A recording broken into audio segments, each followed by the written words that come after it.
عليكم ورحمة الله وبركاته. إن الحمد لله نحمده ونستعينه ونستغفره ونؤمن به ونتوكل عليه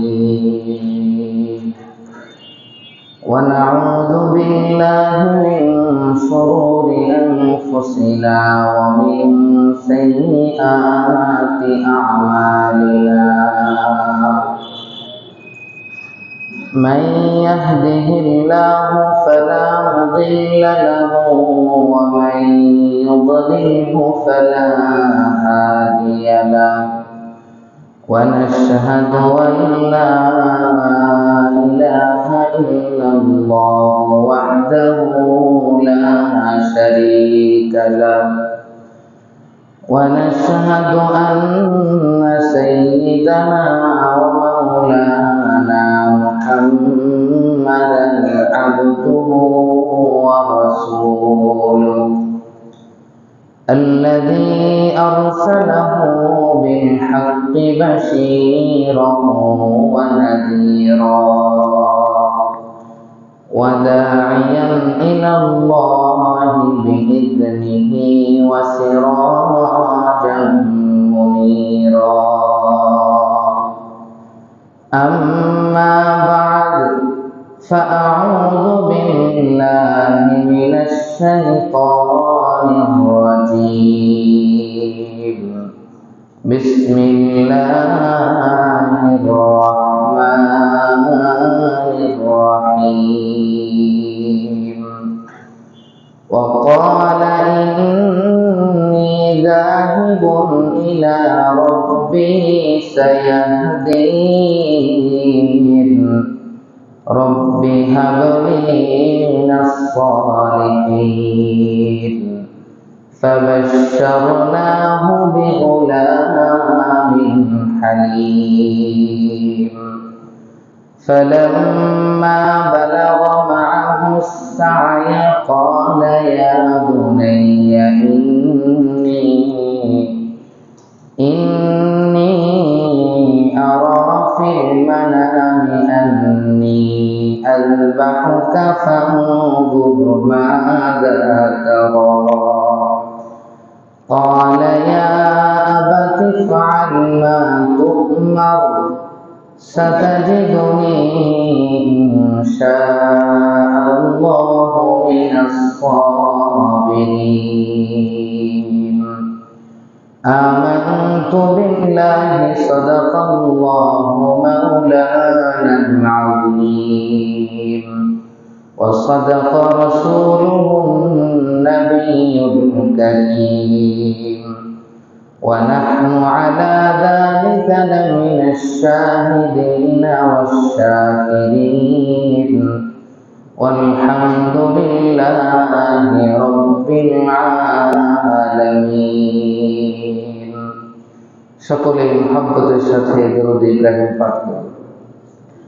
اللهم صل على محمد وعلى آل محمد كما صليت على إبراهيم وعلى آل إبراهيم إنك حميد مجيد. اللهم بارك على محمد وعلى آل محمد كما باركت على إبراهيم وعلى آل إبراهيم إنك حميد مجيد. الحمد لله। মহান আল্লাহ রব্বুল আলামিনের দরবারে শুকরিয়া আদায় করি, যিনি আমাদেরকে পবিত্র জিলহজ মাসের প্রথম সপ্তাহ শুক্রবারের দিন জুমার নামাজ আদায় করার লক্ষ্যে মসজিদে আসার তৌফিক দান করেছেন। সেজন্য সকলেই শুকরিয়া আদায় করি, বলি আলহামদুলিল্লাহ। সম্মানিত হাজিরিন, আজকে ঈদুল আজহার 4 তারিখ, আগামী বৃহস্পতিবার কোরবানির ঈদ। এটি আমাদের জন্য আনন্দের দিন। কোরবানি এটি আমাদের জন্য একটি মহান ইবাদত। এই ইবাদতকে পালন করার লক্ষ্যে আজকে আমি আপনাদের সামনে কোরবানি সম্পর্কে বয়ান করব। মহান আল্লাহ রব্বুল আলামিন সূরাতুস সাফফাতের 39 নম্বর আয়াত থেকে ইরশাদ করেন, وَقَالَ إِنِّي ذَاهِبٌ إِلَى رَبِّي سَيَهْدِينِ। হযরত ইব্রাহিম আলাইহিস সালাতু ওয়াস সালাম নিজ মাতৃভূমিতে জন্মের পরে বড় হলেন, নবুয়ত প্রাপ্ত হলেন, সকলকে দ্বীনের প্রতি দাওয়াত দিলেন। তিনি বৃদ্ধ বয়সে উপনীত হলেন, কিন্তু তার নিজ মাতৃভূমির কোনো মানুষ তার দাওয়াত গ্রহণ করল না। যখন কোনো মানুষ দাওয়াত গ্রহণ করল না, নিজ এলাকার মানুষের প্রতি নিরাশ হয়ে তিনি তার সঙ্গে তার আপন ভাতিজা হযরত লূত আলাইহিস সালাতু ওয়াস সালাম, যিনি একমাত্র ব্যক্তি ঈমান এনেছিলেন। হযরত লূত আলাইহিস সালাম তার আপন ভাতিজা, যিনি একমাত্র ব্যক্তি ঈমান এনেছিলেন, তাকে সঙ্গে নিয়ে এবং নিজের স্ত্রী হযরত সারা আলাইহিস সালামকে সঙ্গে নিয়ে তিনি তার এলাকা ত্যাগ করে চলে গেলেন। আল্লাহ রব্বুল আলামিন উক্ত ঘটনাকে ইঙ্গিত করে বলেন, وَقَالَ إِنِّي ذَاهِبٌ إِلَى رَبِّي سَيَهْدِينِ। ইব্রাহিম আলাইহিস সালাম বললেন, ইন্নী যাহিবুন ইলা রাব্বি, আমি আমার মাতৃভূমি ত্যাগ করে আমি আমার প্রভু যেদিকে পথ প্রদর্শন করে সেদিকে চলে যাচ্ছি। কোন দিকে যাব আমি জানি না। যাহিবুন ইলা রাব্বি, আমি আমার প্রভুর দিকে যাচ্ছি। সায়াহদিন, অবশ্যই তিনি আমাকে পথ প্রদর্শন করবেন। আমি কোথায় যাব সেই স্থান তিনি বলে দেবেন। এমন স্থানে চলে যাচ্ছে যেখানে আমি নিরাপদে, অত্যন্ত সুন্দরভাবে, নিরাপত্তার সাথে আমি আল্লাহ রব্বুল আলামিনের ইবাদত করতে পারি। وَقَالَ إِنِّي ذَاهِبٌ إِلَى رَبِّي سَيَهْدِينِ। তিনি যখন চলা শুরু করলেন, সুদূর সিরিয়া পর্যন্ত চলে গেলেন। সুদূর সিরিয়া। সিরিয়ায় যাওয়ার পথে একটি ঘটনা ঘটেছিল। তার স্ত্রীকে নিয়ে যায় মিশরে ফেরাউন।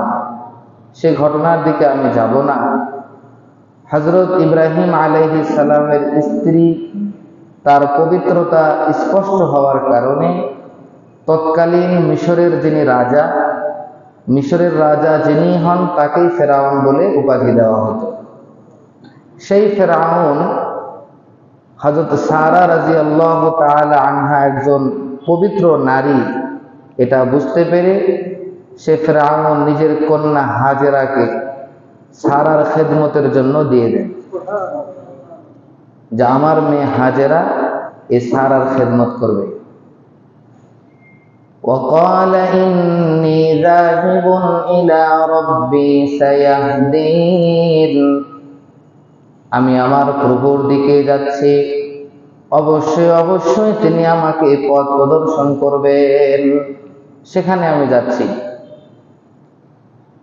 তিনি যখন সিরিয়ায় চলে গেলেন, সঙ্গে ছিলেন 2 জন, একজন বেড়ে গেল। এখন সকলে মিলে কয়জন হলো?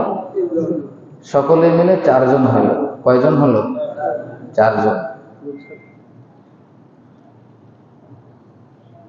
স্ত্রী সারা যখন বুঝতে পারলেন দীর্ঘদিন স্বামীর সঙ্গে সংসার করা হলো, এখন বার্ধক্যে উপনীত হয়েছি, তিনি বুঝতে পারলেন আমার কোলে, আমার পেটে আর কোনো সন্তান জন্ম হবে না। তিনি বুঝতে পারলেন আমি বন্ধ্যা নারী। আমি বৃদ্ধ বয়সে উপনীত হলাম, আজ পর্যন্ত কোনো সন্তান হলো না। এই জন্য তিনি তার যে খাদেমা হাজেরা, এই খাদেমাকে ইব্রাহিম আলাইহিস সালামের কাছে দিয়ে দিলেন। হযরত ইব্রাহিম আলাইহিস সালাম হাজেরাকে বিবাহ করে নিলেন। হাজেরাকে বিবাহ করার পরে ইব্রাহিম আলাইহিস সালাম আল্লাহ রাব্বুল আলামিনের কাছে প্রার্থনা করলেন, দোয়া করলেন, রব্বি হাবলি মিনাস সালিহিন, রব্বি হাবলি মিনাস সালিহিন, রব্বি হাবলি মিনাস সালিহিন। ওগো আল্লাহ, হে আমার প্রভু, আপনি আমাকে নেক সন্তান দান করুন। দেখুন, উপায় অবলম্বন না করে, মাধ্যম পদ্ধতি চেষ্টা না করে আল্লাহর কাছে তো দোয়া করা ঠিক না। ইব্রাহিম আলাইহিস সালাম হাজেরাকে বিবাহ করার পর আল্লাহর কাছে দোয়া করলেন, আগে তো করেননি। তিনি যখন বৃদ্ধ বয়সে উপনীত হলেন, হাজেরাকে বিবাহ করার পর আল্লাহ রব্বুল আলামিনের কাছে দোয়া করলেন, রব্বুল আলামিন আমাকে নেক সন্তান দান করুন, নেক সন্তান দান করুন, এই প্রার্থনা করলেন। আজও পর্যন্ত আমাদের সমাজে অনেক পুরুষ নারী আছি যাদের সন্তান হয় না। আমরা যদি আল্লাহ রব্বুল আলামিনের কাছে সন্তান চাই, সন্তান কামনা করি, আমাদের জন্য সর্বোৎকৃষ্ট দোয়া, সব থেকে শ্রেষ্ঠ দোয়া হলো এটা। কোনো পীর ফকিরের কাছে যাওয়া লাগবে না। রব্বি হাবলি মিনাস সালিহিন, রব্বি হাবলি মিনাস সালিহিন। আপনি কোরআনুল কারীম তেলাওয়াত করুন, কোরআনুল কারীম বুঝতে শিখুন, কোরআনুল কারীম থেকে আহরণ করুন। এখানে মণিমুক্তার অভাব নাই। এই দোয়া যদি প্রার্থনা করা হয়, আল্লাহ রব্বুল আলামিন নিঃসন্তান ব্যক্তিকেও সন্তান দান করেন। রব্বি হাবলি মিনাস সালিহিন, হে আমার প্রভু, আমাকে নেককার সন্তান দান করুন। ফাবাশশারনাহু বিগুলামিন হালিম। আল্লাহ রব্বুল আলামিন বলেন, আমি হযরত ইব্রাহিমকে একজন সহনশীল মেজাজের অধিকারী, ধৈর্যশীল একটি সন্তানের সুসংবাদ দান করলাম। আল্লাহ রব্বুল আলামিন ফাবাশশারনাহু বিগুলামিন এতটুকু বলেন নাই, বরং গোলামের সাথে সাথে একটি শব্দ বৃদ্ধি করেছেন। সেই শব্দটি হলো হালিম। কি নাম? হালিম। ফাবাশশারনাহু বিগুলামিন হালিম। আমি হযরত ইব্রাহিম আলাইহিস সালামকে এমন একটি সন্তান দান করলাম, যে সন্তান শুধু পুরুষ বাচ্চা হবে এমনটি নয়, বরং সন্তানের বৈশিষ্ট্যই হবে ধৈর্য ধারণকারী।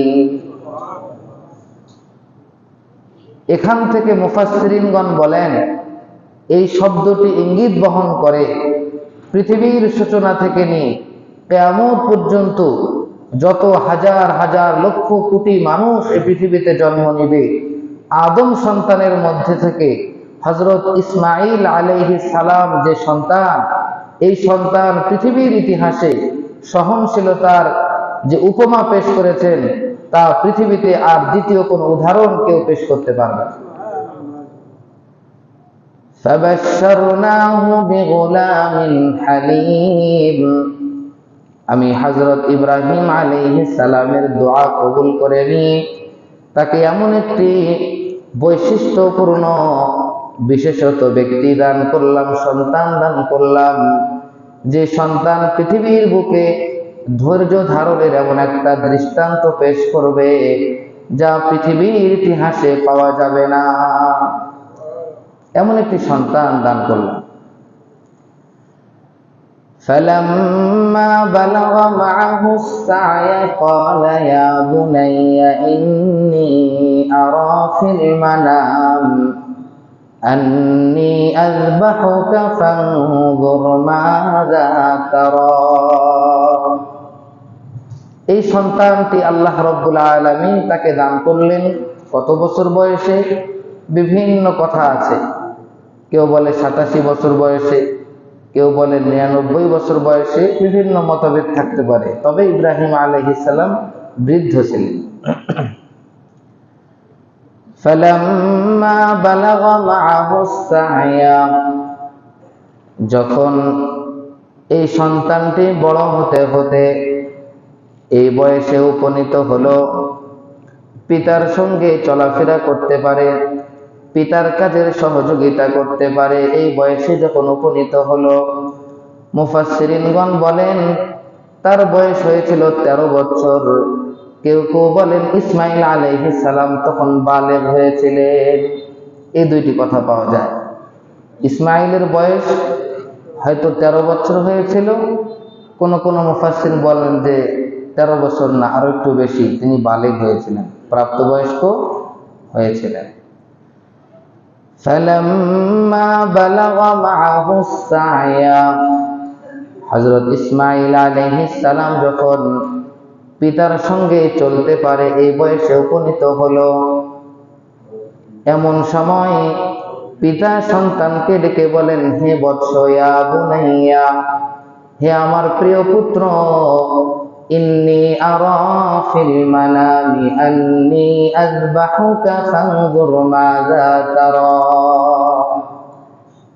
হে প্রিয় পুত্র, আমি স্বপ্নে দেখছি যে আমি তোমাকে জবাই করছি, এই বিষয়ে তোমার রায় কি? এই বিষয়ে রায় কি? এটি হলো আয়াতের অর্থ। এখানে সুন্দর একটা বিশ্লেষণ আছে। ইব্রাহিম আলাইহিস সালাম যখন তিনি স্বপ্ন দেখলেন, স্বপ্নে তার সন্তানকে জবাই করছেন, তার ঘুম ভেঙে গেল। ঘুম থেকে জাগ্রত হওয়ার পরে তার আর বুঝতে বাকি রইল না, তার বুঝতে বাকি রইল না যে আম্বিয়াদের স্বপ্নটাও আল্লাহর ওহী হয়ে থাকে, আম্বিয়াদের স্বপ্নটাও আল্লাহর হুকুম হয়ে থাকে। এজন্য তিনি বুঝতে আর বাকি থাকেননি যে এটি আল্লাহর হুকুম, তিনি বুঝতে পেরেছেন। এখন তিনি ভাবলেন, আমি তো আল্লাহর হুকুম পুরা করবই, এ বিষয়ে যত পরিমাণ অগ্রগামী হওয়া দরকার, যে পরিমাণ আমাকে উৎসর্গ করা দরকার, আমি তা তো করবই, কিন্তু আমি একটু আমার সন্তানকে পরীক্ষা করি, আমি একটু আমার সন্তানকে পরীক্ষা করে নেই। সন্তানকে পরীক্ষা করার উদ্দেশ্যেই তিনি সন্তানকে ডেকে বললেন, ইয়া বুনাইয়া, হে আমার প্রিয় পুত্র, ইন্নী আরা ফিল মানামি আন্নী আযবাহুকা, আমি স্বপ্নে দেখছি আমি তোমাকে জবাই করছি, ফানজুর মাযা তারা, সুতরাং তুমি বলো তোমার রায় কি, তোমার অভিমত কি, তোমার অভিব্যক্তি কি, তুমি বলো। এখানে ইব্রাহিম আলাইহিস সালাতু ওয়াস সালাম তার সন্তানের সঙ্গে পরামর্শ করেছেন শুধুমাত্র সন্তানকে পরীক্ষা করার জন্য, এতটুকুই নয়। মুফাসসিরগণ লিখেছেন যে সন্তানকে যদি এই কথাটা বলা হয় যে আমি আল্লাহর আদেশে তোমাকে জবাই করব, তাহলে সন্তান সেই কষ্টটা সহ্য করার জন্য মানসিকভাবে তৈরি থাকবে। কি থাকবে? অন্যথায় সন্তান তো বুঝবে না। সন্তান মনে মনে ভাববে, আমার পিতা আমার সঙ্গে অন্যায় করছে, অবিচার করছে, এটা ভাবতে পারে। এই জন্য ইব্রাহিম আলাইহিস সালাম এক তো তার সন্তানকে পরীক্ষা করার জন্য তার সঙ্গে পরামর্শ করেছেন, দ্বিতীয়ত সন্তান যেন আল্লাহর হুকুম বুঝে জেনে এই কষ্টটা স্বীকার করার জন্য সে যেন তৈরি থাকে। ইন্নী আরা ফিল মানামি আন্নী আযবাহুকা ফানজুর মাযা তারা ক্বালা ইয়া আবাতি ইফআল মা তু'মার সাতাজিদুনি ইনশাআল্লাহু মিনাস সাবিরিন। হযরত ইসমাঈল আলাইহিস সালাম কি রায় পেশ করলেন, কি অভিমত ব্যক্ত করলেন? আল্লাহ রাব্বুল আলামিন পবিত্র কালামে বলেন, ইয়া আবাতি ফাআল মা তুমার। হে আমার পিতা, সম্মানিত পিতা, আপনাকে যে কাজের আদেশ করা হয়েছে আপনি তা যথাযথ পালন করুন। আপনাকে যে কাজের আদেশ করা হয়েছে আপনি তা যথাযথ পালন করুন। এখান থেকে মুফাসসিরগণ বলেন, পিতা তো কেবলমাত্র সন্তানকে বলেছে আমি স্বপ্নে দেখেছি, তোমার রায় কি এই বিষয়ে? পিতা তো তার সন্তানকে বলেন নাই আল্লাহ আমাকে হুকুম করেছেন। কিন্তু সন্তান কি উত্তর দিল? আপনাকে যে হুকুম করা হয়েছে তা পালন করুন। তার মানে হযরত ইব্রাহিম আলাইহিস সালামের সন্তান ইসমাঈলকে ছোট থাকা অবস্থায় আল্লাহ রাব্বুল আলামিন এমন জ্ঞান এবং হুঁশিয়ারি দান করেছেন, তার এই উত্তর থেকে প্রতীয়মান হয়। এই ছোট্ট বয়সেই সে জানতে পারে যে আম্বিয়াদের স্বপ্ন তো ওহী হয়ে থাকে, নবীদের স্বপ্ন তো আল্লাহর হুকুম হয়ে থাকে। এজন্য সে উত্তর দিল, হে আমার সম্মানিত পিতা, আপনাকে স্বপ্নের মাধ্যমে যে আদেশ করা হয়েছে আপনি তা পালন করুন। কত বড় বিজ্ঞ সন্তান, কত বড় জ্ঞানী সন্তান। সাতাজিদুনি ইনশাআল্লাহু মিনাস সাবিরিন। সাতাজিদুনি, অবশ্যই অবশ্যই আপনি আমাকে পাবেন, ইনশাআল্লাহ, যদি আল্লাহ চান, মিনাস সাবিরিন, সবরকারীদের অন্তর্ভুক্ত। আল্লাহ যদি চান অবশ্যই অবশ্যই আপনি আমাকে সবরকারীদের অন্তর্ভুক্ত পাবেন। কুরআনুল কারীমের এই যে বিবরণ, এটি সন্তানের যে কথা, সেই কথাটি উদ্ধৃতি করা হয়েছে। সন্তানের কথা, হযরত ইসমাঈল আলাইহিস সালামের বক্তব্যকে কোরআনে তুলে ধরা হয়েছে। এই এতটুকু উত্তরের মধ্যে সাতাজিদুনি ইনশাআল্লাহু মিনাস সাবিরিন, এতটুকু তার উত্তরের মধ্যে কুরআনুল কারীমের যারা মুফাসসির তারা বলেছেন অত্যন্ত আদব এবং অত্যন্ত বিনয়ের কথা তিনি এখানে ব্যক্ত করেছেন। তার উত্তরের মধ্যে কোনো অহমিকা ছিল না, তার উত্তরের মধ্যে কোনো অহংকার ছিল না, অত্যন্ত আদবের সাথে সে উত্তর দিয়েছে। কিভাবে? সাতাজিদুনি ইনশাআল্লাহু মিনাস সাবিরিন। তিনি বলতে পারতেন সাতাজিদুনি মিনাস সাবিরিন, আপনি আমাকে অবশ্যই সবরকারীদের অন্তর্ভুক্ত পাবেন, এটা বলেন নাই। তিনি মাঝখানে ইনশাআল্লাহ লাগায় গেছেন। তার মানে এই কাজটি আমি যদিও করতে প্রস্তুত, আমি পারবো, আমার প্রতি যত ইয়াকিন থাক, নিজের প্রতি যতটাই বিশ্বাস থাক না কেন, ভরসা থাক না কেন, তবুও সকল কাজে আল্লাহর উপর হাওয়ালা করা উচিত। কার উপর হাওয়ালা করা উচিত? আল্লাহর উপর হাওয়ালা করা উচিত। আমাদেরকে শুধু কোরআনের এখানে কোরবানির আদেশই আল্লাহ দিচ্ছেন না, প্রত্যেকটা আয়াতের পরতে পরতে আমাদের জন্য শিক্ষা নিহিত। দেখুন, ইসমাঈল আলাইহিস সালাম এই কাজের জন্য পূর্ণাঙ্গ প্রস্তুত, তারপরেও এই কাজটা তিনি আল্লাহর হাওয়ালা করে দিলেন।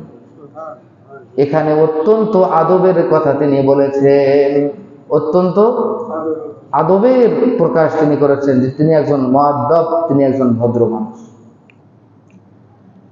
সাতাজিদুনি ইনশাআল্লাহু মিনাস সাবিরিন, যদি আল্লাহ চান অবশ্যই আপনি আমাকে সবরকারীদের অন্তর্ভুক্ত পাবেন। এখানে অত্যন্ত বিনয়ের কথা বলা হয়েছে, মিনাস সাবিরিন, মানে আপনি আমাকে অবশ্যই সবরকারী পাবেন এমনটি বলেন নাই, বরং বলেছেন এই দুনিয়াতে, এই পৃথিবীতে আল্লাহর অনেক ধৈর্য ধারণকারী বান্দা আছে, তাদের মধ্য থেকে আমাকেও পাবেন। কি বিনয়! অথচ পৃথিবীতে এমন কোন ইতিহাসই নাই কোন পিতা তার সন্তানকে জবাই করেছে। আল্লাহু আকবার। সাতাজিদুনি ইনশাআল্লাহু মিনাস সাবিরিন। অবশ্যই অবশ্যই আল্লাহ যদি চান আপনি আমাকে সবরকারীদের অন্তর্ভুক্ত পাবেন। فلما أسلما وتله للجبين وناديناه أن يا إبراهيم فلما أسلما যখন পিতা পুত্র উভয়ে সারেন্ডার করল, উভয়ে একদম সারেন্ডার, এখন জবাই হবে, এরপরে আল্লাহ আর কিছু বলতে পারেন না। এই অবস্থাটা যে কেমন কোরআনে বর্ণনা নাই। মানে বিষয়টা হলো বাংলাতেও যদি বলা হয় যখন পিতা পুত্র উভয়ে কুরবানির জন্য তৈরি হলো, এখন এই অবস্থাটা কি বলে বোঝানোর মতো? বলে বোঝানোর মতো নয়। এই জন্য আল্লাহ কোরআনে এর উত্তর দেন নাই। যখন পিতা পুত্র উভয়ে আল্লাহ রব্বুল আলামিনের হুকুমের সামনে মাথা নত করল, এরপরে তাদের কোনো আর কথা আল্লাহ তাআলা বলেন নাই। অবস্থাটা কি, তখনকার জগৎটা কি, তখনকার পরিবেশটা কি, তখনকার অবস্থাটা কি, এটা আল্লাহ কোরআনে বলেন নাই। অনেক অবস্থা আছে যেটা বলে বোঝানো যায় না, কিন্তু মুফাসসিরগণ চুল ছাড়া বিশ্লেষণ করে এখান থেকে বের করেছেন যখন পিতা পুত্র জবাই হওয়ার জন্য প্রস্তুত, বাড়ি থেকে দড়ি আর ছুরি, রশি এবং ছুরি, স্ত্রীকে বললেন রশি দাও এবং ছুরি দাও, ইসমাইলকে নিয়ে যাব খড়ি কাটতে। কি করতে নিয়ে যাব? জঙ্গলে খড়ি আনতে নিয়ে যাব। তিনি ইসমাইলকে নিয়ে যাচ্ছেন, এদিকে শয়তান বারবার তার মাকে এসে বলতেছেন যে হাজেরা তুমি জানো তোমার সন্তানকে কোথায় নিয়ে যাচ্ছে? হ্যাঁ জানি, খড়ি কাটতে নিয়ে যাচ্ছে। বলছে না, তোমার সন্তানকে তো জবাই করবে। বলছে না, পিতা কোনোদিন সন্তানকে জবাই করতে পারে? হাজেরার সঙ্গে কোনোভাবেই শয়তান পেরে উঠতে পারে না। এক পর্যায়ে তৃতীয়বার যখন শয়তান এসে তার মা হাজেরাকে বলে যে এটা কিন্তু আল্লাহর হুকুম, এই জন্য ইব্রাহিম তার সন্তানকে জবাই করার জন্য নিয়ে যাচ্ছে, তখন মা হাজেরা বলে আল্লাহর হুকুম যদি হয় তাহলে তো করার কিছু নাই। ইব্রাহিম আলাইহিস সালাম তার স্ত্রীকেও বলতে পারেন নাই এই লোমহর্ষক ঘটনা আমি ঘটাতে যাচ্ছি। অবস্থা কি ভয়াবহ! এই বৃদ্ধ বয়সে সন্তানকে জবাই করার জন্য নিজের পিতা রশি ছুরি নিয়ে যাচ্ছে সন্তানকে। যখন শয়তান দেখলো ইব্রাহিম আলাইহিস সালাম তো হার মানার মতো ব্যক্তি নয়, তাকে তো হার মানানো যাচ্ছে না, তখন দুই পাহাড়ের মাঝখানে বড় ব্যারিকেড তৈরি করে দিল। দুই পাহাড়ের মাঝে বড় ব্যারিকেড। ইব্রাহিম আলাইহিস সালাম ভাবে যেখানে তো কোনো ব্যারিকেড ছিল না, এই রাস্তা কোত্থেকে, এই ব্যারিকেড কোত্থেকে আসলো? তখন ইব্রাহিম আলাইহিস সালাম বুঝতে পারলেন এটা শয়তান ব্যারিকেড তৈরি করেছে। ইব্রাহিম আলাইহিস সালাম সেই ব্যারিকেডের প্রতি লক্ষ্য করে 7টি পাথর নিক্ষেপ করে, তখন ব্যারিকেড খুলে দেয়। এরপরে সামনে অগ্রসর হয়। শয়তান দেখে হায় রে, ইব্রাহিম তো আল্লাহর নৈকট্য অর্জন করে ফেলবে, আবার ব্যারিকেড তৈরি করে। ইব্রাহিম আলাইহিস সালাম সেই ব্যারিকেডের প্রতি লক্ষ্য করে আবার 7টা পাথর নিক্ষেপ করে, সেই ব্যারিকেড সরে যায়। আবার সামনে শয়তান ব্যারিকেড তৈরি করে, ইব্রাহিম আলাইহিস সালাম আবার 7টি পাথর নিক্ষেপ করে। যারা হজ করেছেন তারা সেই 3টি জায়গায় কি করেছেন? পাথর নিক্ষেপ করেছেন। ইব্রাহিম আলাইহিস সালামের এই কাজগুলো, এটি শুধু কাজ নয়, এটি এমন এক আল্লাহর প্রতি, আল্লাহর হুকুম পালন করার প্রতি এমন এক নিদর্শন যা পৃথিবীর ইতিহাসে পাওয়া দুষ্কর, যার কারণে আল্লাহ তাআলার কাছে এত পছন্দনীয় হয়েছে, কিয়ামত পর্যন্তর জন্য এগুলো আমাদের জন্য অবধারিত করে দিয়েছে। শয়তান যখন 3 জায়গায় ব্যারিকেড তৈরি করে দিয়ে এবং তার মা হাজেরা, ইব্রাহিমের স্ত্রী হাজেরাকেও বারবার বোঝানোর পরও কোনোভাবে স্বামী স্ত্রীকে আল্লাহর হুকুম পালন করা থেকে বিরত করা সম্ভব হচ্ছে না। এমত অবস্থায় ইব্রাহিম আলাইহিস সালাম তার সন্তান ইসমাইলকে নিয়ে যেখানে কুরবানি করবেন সেই স্থান পর্যন্ত চলে গেলেন। সেখানে যখন গেলেন, এখন সন্তানকে কুরবানি করবেন, সন্তান পিতাকে বলে, আব্বা আপনি যখন আমাকে জবাই করবেন আমাকে রশি দিয়ে ভালো করে বেঁধে নেবেন, যাতে করে আমি বেশি ছটফট করতে না পারি।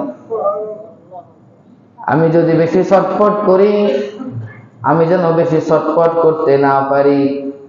2 নাম্বার বললেন, আব্বা আপনি যখন জবাই করবেন আপনার জামাগুলো সুন্দরভাবে গুটায়া বেঁধে নিন, যাতে করে আমি যখন ছটফট করব আমার শরীরের রক্ত যেন আপনার জামাতে না লাগে।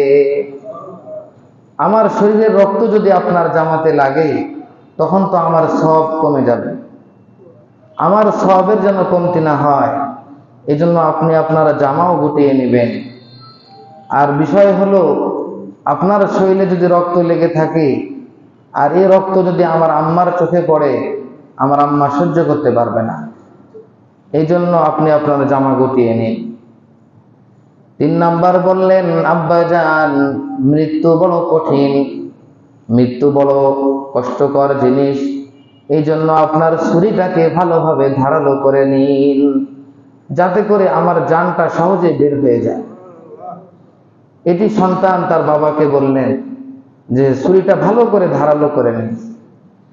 4 নাম্বার বললেন, আব্বাজান আমাকে যখন জবাই করা শেষ হবে, আপনি যখন বাড়িতে যাবেন তখন আম্মাকে আমার পক্ষ থেকে সালাম দিবেন, আম্মাকে সালাম জানাবেন। আর 5 নম্বর বলেছিলেন, আব্বা যদি সম্ভব হয় তাহলে আমার জামাটা খুলে আম্মার কাছে পৌঁছায় দিবেন, হতে পারে আম্মা আমার এই জামাটা দেখে কিছু অন্তরে সান্ত্বনা দিবে, তাসাল্লি দিবে, তিনি অন্তরে কিছুটা শান্তি পাবে। এজন্য যদি আপনার পক্ষে সম্ভব হয় তাহলে আমার জামাটি আম্মার কাছে পৌঁছায় দিন।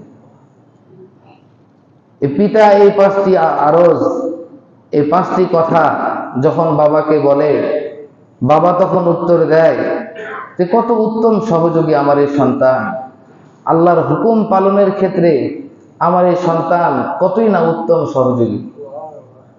এভাবে পিতা পুত্রের অবস্থা আল্লাহ রাব্বুল আলামিন কোরআনে তুলে ধরতে পারেন নাই। ফালাম্মা আসলামা ওয়া তাল্লাহু লিল জাবিন, যখন পিতা পুত্র আল্লাহর হুকুমের সামনে নত করে দিল মাথা, সারেন্ডার হয়ে গেল, এরপরের অবস্থা আল্লাহ বলেন নাই, শুধু এই কথা বললেন ওয়া তাল্লাহু লিল জাবিন, তাকে এক কাত করে শোয়ানো হলো। কিতাবের মধ্যে এসেছে প্রথমে তাকে এভাবেই শোয়ানো হয়েছিল, চিৎ করে, তার চোখগুলো বেঁধে চিৎ করে শোয়ানো হয়েছিল। বারবার তার গলায় ছুরি চালানো হচ্ছে, বারবার ছুরি চালানো হচ্ছে, কিন্তু গলা কাটে না। ইব্রাহিম আলাইহিস সালাম রাগান্বিত হয়ে ছুরিটা নিক্ষেপ করে দেন, বড় একটি পাথরের সঙ্গে লেগে পাথরটি কেটে দ্বিখণ্ডিত হয়ে যায়। ইব্রাহিম আলাইহিস সালাম বলে, আরে ছুরি তুই এ পাথরকে কাটতে পারলি আর ইসমাইলের গলা কাটতে পারলি না? ছুরি উত্তর দেয়, পাথর তো কাটতে পারবো, এটা আল্লাহর হুকুম আছে, কিন্তু তোমার সন্তান ইসমাইলের গলা কাটার হুকুম আল্লাহ দেন নাই। এভাবে যখন তাকে জবাই করতে শুরু করে দিল, কাটে না, সন্তান তখন আবার আপত্তি করলো, আব্বা আপনি মনে হয় আমার এই মুখের দিকে তাকায় আপনার মনে হয় হাতে শক্তি পাচ্ছেন না, আপনি আমাকে উল্টা করে শোয়ান আর আমার চোখটা ভালো করে বেঁধে নিন, আপনি যখন ছুরি চালাচ্ছেন তখন আমি চোখ দিয়ে ছুরিটা দেখতে পাচ্ছি, আপনি আমাকে এভাবে না শোয়া কাত করে শোয়ান। ফালাম্মা আসলামা ওয়া তাল্লাহু লিল জাবিন, যখন তাকে কপালের কোনো এক সাইড করে শোয়ানো হলো, ডান সাইড কিংবা বাম সাইড, যেভাবে আমরা ডান কাতে বাম কাতে শুই, এভাবে যখন শোয়া হলো, এমত অবস্থায় বারবার ছুরি চালানো হচ্ছে, গায়ের শক্তি দিয়ে ছুরি চালানো হচ্ছে, কিন্তু জবাই হচ্ছে না, জবাই কোনোভাবে হচ্ছে না। মুফাসসিরগণ লেখেন যে মহান আল্লাহ রাব্বুল আলামিন তার গলার নিচে, তার ছুরির নিচে ছোট্ট পিতলের টুকরা আল্লাহ তাআলা দান করেছিলেন, যে পিতলের টুকরাটি এই ছুরি কাটতে পারতেছিল। এই অবস্থা দেখে আল্লাহ রাব্বুল আলামিন আসমান থেকে তিনি ডাক দিলেন, ইয়া ইব্রাহিম قد صدقت الرؤيا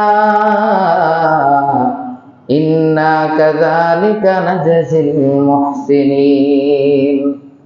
আল্লাহ রাব্বুল আলামিন ডাক দিয়ে বলেন, হে ইব্রাহিম, তুমি তো তোমার স্বপ্নকে বাস্তবায়ন করেছো। স্বপ্ন কি ছিল? স্বপ্ন ছিল আমি স্বপ্নে তোমাকে জবাই করতেছি, জবাই করে ফেলেছি, এরকম স্বপ্নে দেখেন নাই। আল্লাহ রাব্বুল আলামিনের উদ্দেশ্য এটা ছিল না ইসমাঈল আলাইহিস সালামের কাল্লা দ্বিখণ্ডিত হয়ে যাক তার শরীর থেকে, এটা উদ্দেশ্য ছিল না।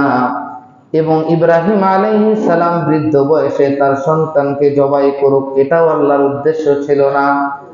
আল্লাহর একমাত্র উদ্দেশ্য ছিল ইব্রাহিম আল্লাহর হুকুমের সামনে কতটুকু মাথা নত করে, আল্লাহর হুকুম পালনে সে কতটুকু প্রস্তুত, সে আল্লাহকে কতটা ভালোবাসে। নাকি বৃদ্ধ বয়সে সন্তানকে পেয়ে আমি আল্লাহকে ভুলে গেলাম। মানুষ তো সন্তানকে বড় আদর করে, মানুষ বিবাহের পরে স্ত্রীকে আদর করে, সন্তানকে আদর করে, নাকি সে সন্তান পেয়ে আল্লাহকে ভুলে গেল।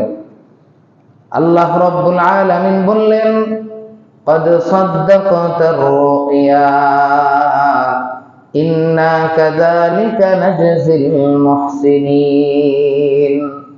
তুমি তো স্বপ্নকে বাস্তবায়ন করে দেখেছো, আর নিশ্চয় আমি সৎ কর্মশীলদেরকে এভাবেই প্রতিদান দিয়ে থাকি।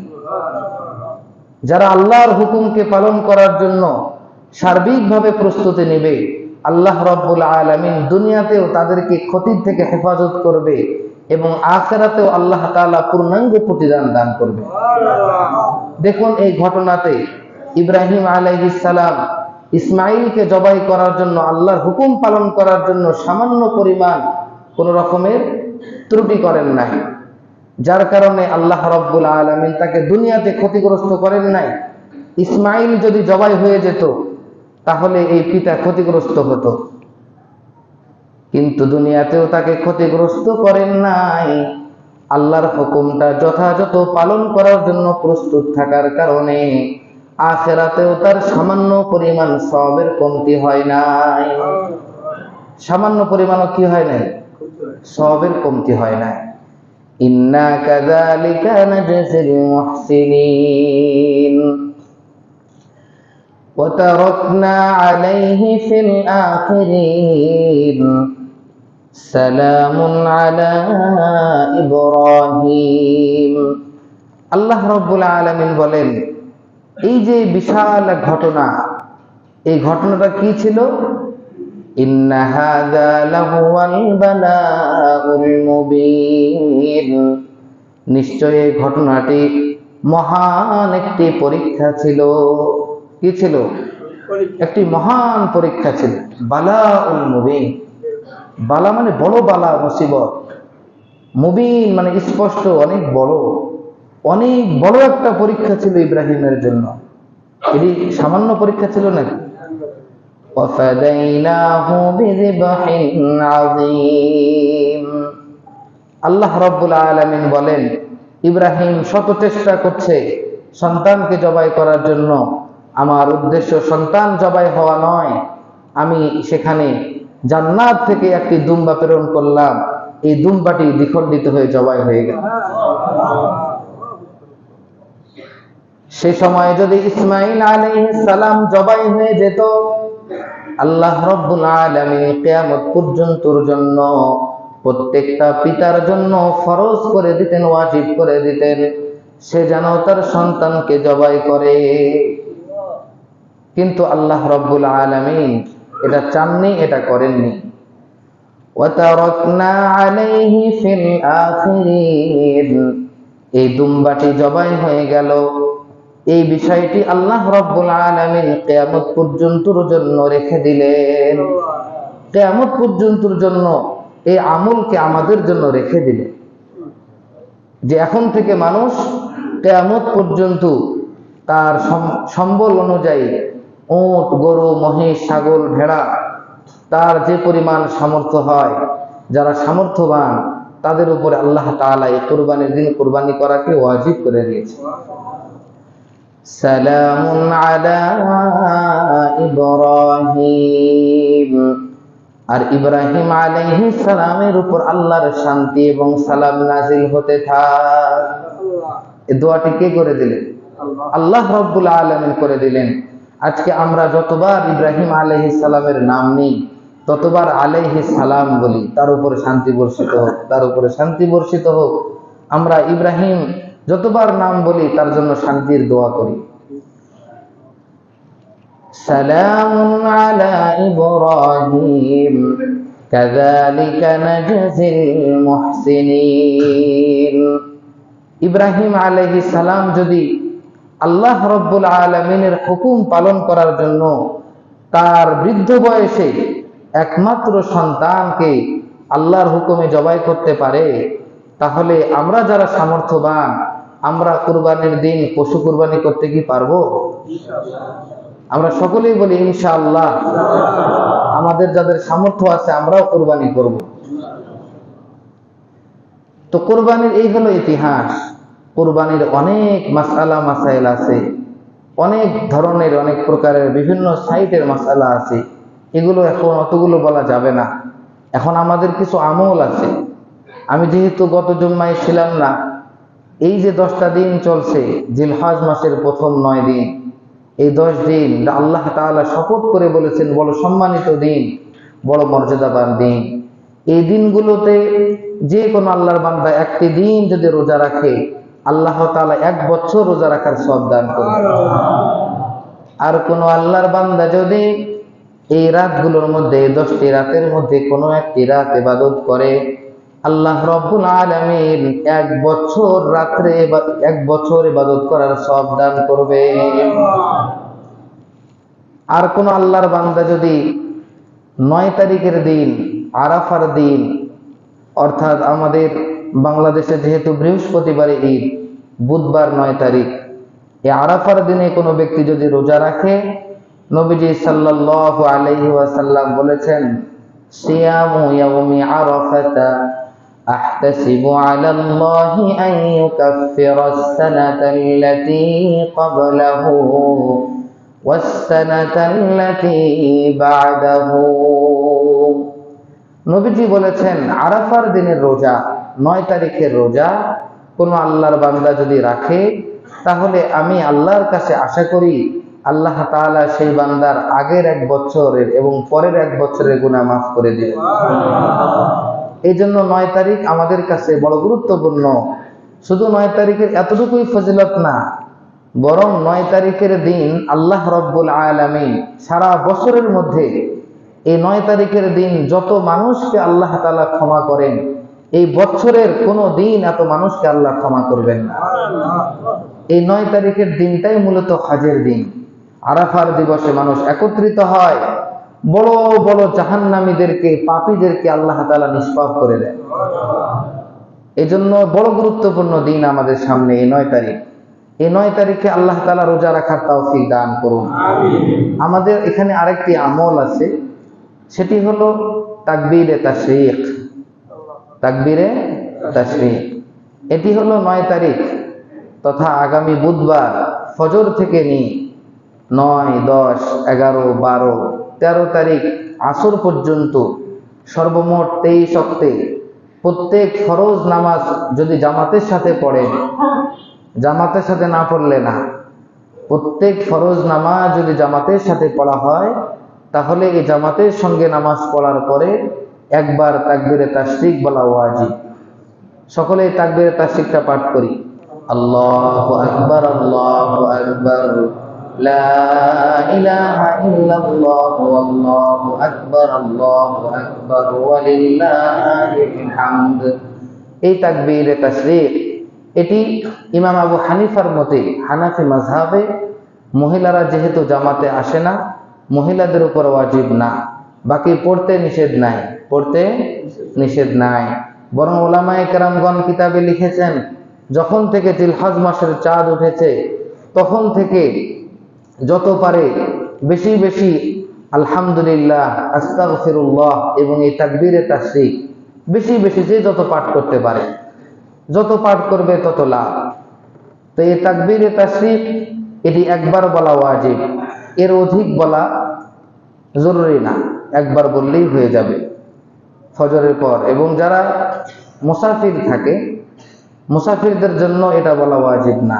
যারা মুকিম, নিজের এলাকায় নিজের বাড়িতে আছে, জামাতের সঙ্গে নামাজ আদায় করেছে, এই সকল ব্যক্তিদের উপরে তাকবীরে তাশরীক এটাই শক্তে বলা ওয়াজিব। এরপরে আছে আমাদের ঈদের রাত্রি। ঈদের রাত্রিতে কোনো বান্দা যদি ইবাদত করে, আমরা তো ঈদের রাত্রি আনন্দ ফুর্তিতে কাটিয়ে দিই, মনে করি বিশাল আনন্দের দিন, ইবাদতের প্রতি কোনো ভ্রুক্ষেপ বা পরোয়া থাকে না।